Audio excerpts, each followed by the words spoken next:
Welcome back guys. तो video शुरू करने से पहले एक सबसे इम्पोर्टेंट चीज़ है जो आप लोगों को करनी है और वो है सब्सक्राइब करना। प्लीज़ प्लीज़ प्लीज़ सब्सक्राइब कर देना। कर दो एक बार कर दो। सब्सक्राइब करोगे तो आप भी मेरे जैसा एक अच्छा सा बिल्ड बना पाओगे, वरना नहीं बना पाओगे। क्या ये क्या बक रहे हो मादर? मजाक कर रहा हूँ। साले का खोपड़ी तोड़ साले का। कर लेना बस सब्सक्राइब। तो चलो शुरू करते हैं। मेरे पास काफ़ी कमेंट्स आ रहे थे, काफ़ी डीएम्स रिक्वेस्ट आ रहे थे कि आपने पीसी के स्पेक्स बताओ, आप क्या यूज़ करते हो, कितने का लिया, कहाँ से लिया, कब लिया। फिर से मजाक कर रहा हूँ, ऐसा कुछ नहीं हुआ था, मेरा मन कर रहा है इसलिए मैं वीडियो बना रहा हूँ। मस्त जोक मारा रे, ये हंस रहे हल्का हंस। तो मैंने जो पीसी अपना बनवाया था 2 साल पहले 2023 में बनवाया था। नेहरू प्लेस से मैंने मेजॉरिटी कंपोनेंट्स लिए थे। जो मुझे कंपोनेंट्स नेहरू प्लेस में नहीं मिल रहे थे वो मैंने अमेज़ॉन से ऑर्डर किया था। तो चलिए स्टार्ट करते हैं। तो सबसे पहला पार्ट आता है आपका प्रोसेसर या सीपीयू। ये 13 जन का था जब मैंने लिया था, तब आया लॉन्च ही हुआ था। ये i7 13700K का यहाँ का मतलब है ओवरक्लॉक्ड है और iGPU है इसमें। और ये मुझे पड़ा था 38,990 का। ये मैंने नेहरू प्लेस से लिया था। इसके टोटल कोर्स हैं 16, इसमें से परफॉर्मेंस कोर है 8, efficiency core 8, total number of threads 24, maximum clock speed है 5.4 गीगाहर्ट्ज़ की और मैक्सिमम पावर कंजम्पशन है इसका 253 वॉट। अब 12 और 13 जन की जो सीपीयू थे इंटेल के, वो स्क्वायर की जगह रेक्टेंगल शेप में आ रहे थे, तो उनमें बेंडिंग की प्रॉब्लम हो रही जिस वजह से हीटिंग और परफॉर्मेंस का इशू आ रहा था। तो उसको रिजॉल्व करने के लिए एक थर्मल राइट का सीपीयू एंटी बेंडिंग फ्रेम आता है। ये मैंने लिया था ब्लैक कलर में। ये मैंने अमेज़ॉन से ऑर्डर किया था और ये मुझे पड़ा था 1200 रुपये का।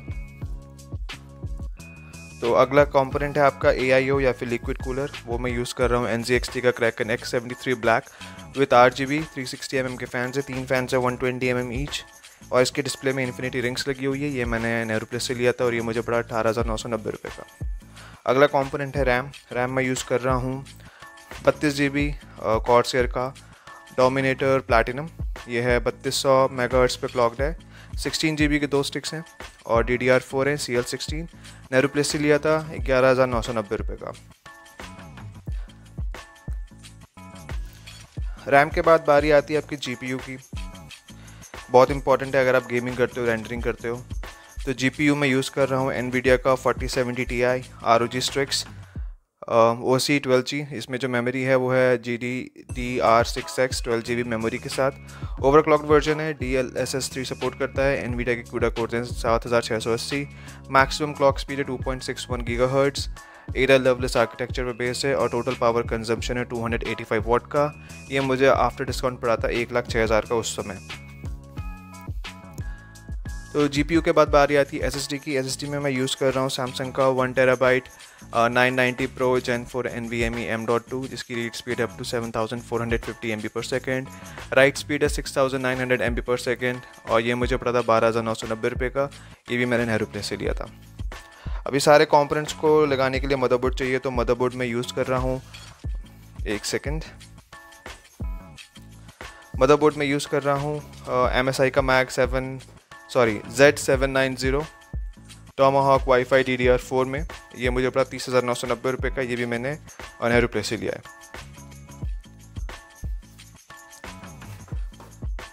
तो मदरबोर्ड के बाद हम आते हैं पावर सप्लाई पे, जो इस पूरे मेरे पीसी को, कैबिनेट को पावर देगा। तो वो मैं यूज़ कर रहा हूँ कॉर्सर का RM850E 80+ gold certified ATX 3.0 fully modular. ये भी नेहरू प्लेस से लिया था और ये मुझे पड़ा 11,990 रुपये का। तो इस सारे कंपोनेंट्स को लगाने के लिए हमें कैबिनेट चाहिए था। कैबिनेट में यूज़ कर रहा हूँ फिर से NZXT H9 Elite black edition. ये एक्वेरियम डिज़ाइन में है, डुअल चैम्बर है। 3 RGB फैंस के साथ आते हैं कैबिनेट के साथ और ये मैंने नेहरू प्लेस से लिया था, जो मुझे पड़ा 20,990 रुपये का। इसके बाद बारी है मॉनिटर की। मॉनिटर में यूज़ कर रहा हूँ Asus TUF VG27AQ L1A 27" 2K 170 Hz की refresh rate, response time 1 millisecond, IPS panel, G-Sync HDR 400 sRGB 130% और ये मैंने ऑफलाइन लिया था 29,800 रुपये। तो इसके अलावा जो फैंस है, मुझे 4 फैंस की और ज़रूरत थी, तो वो मैंने NZXT का ही फैंस लिए हैं, क्योंकि NZXT के फैंस आते हैं कैबिनेट में। तो ये 4 फैंस की ज़रूरत थी। एक एग्जॉस्ट के लिए जो पीछे लगता है और 3 इनलेट के लिए नीचे, और 3 मैंने साइड में लगाए थे और 3 AIO के साथ, ये लिक्विड कूलर के साथ आए थे। तो ये मैंने 120 mm के 4 फैंस लिए थे NZXT के RGB के साथ। तो ये मुझे पड़े 8,000 रुपये के। उसके बाद बारी आती है आपकी RGB और फ़ैन कंट्रोलर की और USB एक्सपेंशन की, जो अंदर चाहिए था कनेक्शंस के लिए, क्योंकि फ़ैन्स काफ़ी सारे थे। तो ये मेरे 2 लिए थे USB एक्सपेंशन और फ़ैन, ये USB एक्सपेंशन ये हो गया और ये RGB कंट्रोलर फ़ैन कंट्रोलर ये हो गया। तो ये दोनों मेरे को पड़े थे 5000 रुपये के। ये भी मैंने नेहरूप्लेस से लिया था।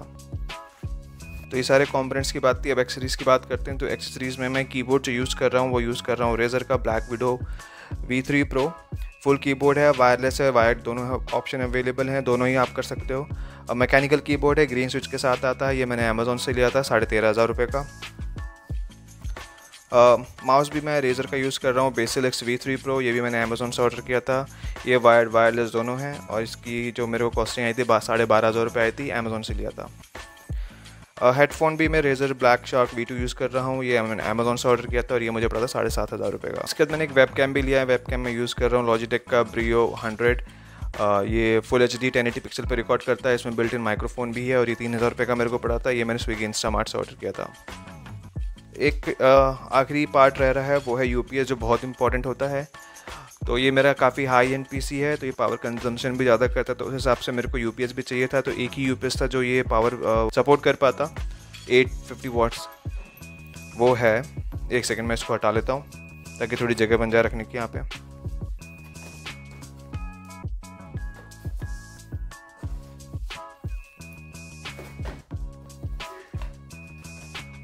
तो UPS में यूज़ कर रहा हूँ APC BR1500G।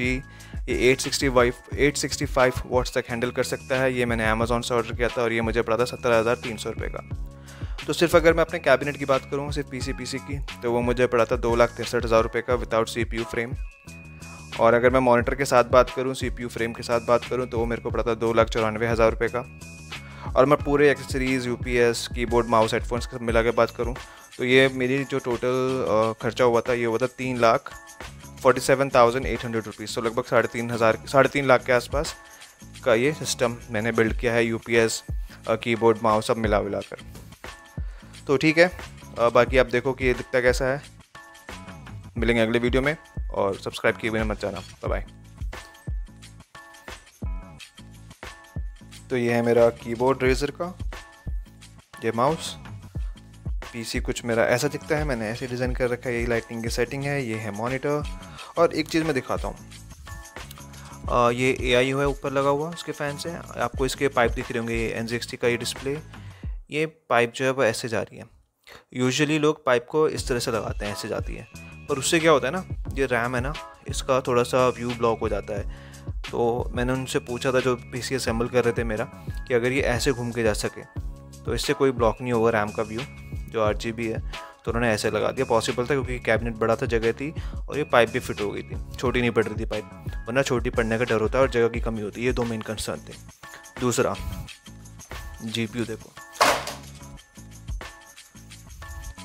ये GPU की ये वाली वायर है ना, यूजुअली नीचे से आती है, तो नीचे से आने की वजह से ये वाला पोर्शन ढक जाता है। तो मुझे वो ढकना नहीं था क्योंकि ये काफ़ी कूल लगता है, ये रिपब्लिक ऑफ गेमर्स। तो ये पॉसिबल था, तो ये मैंने करवा लिया था कि यहाँ से इसकी जो वायर है GPU की ऐसे आ जाए। तो ये 2 चीज़ है जो मैंने कराई थी, जो और बाकी पीसेस में देखने को यूजुअली नहीं मिलती हैं।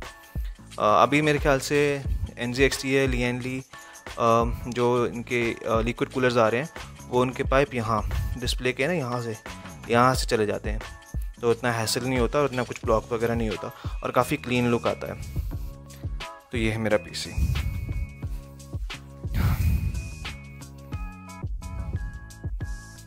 चलो, तुम्हें अच्छा लगा तो सब्सक्राइब कर देना, लाइक कर देना।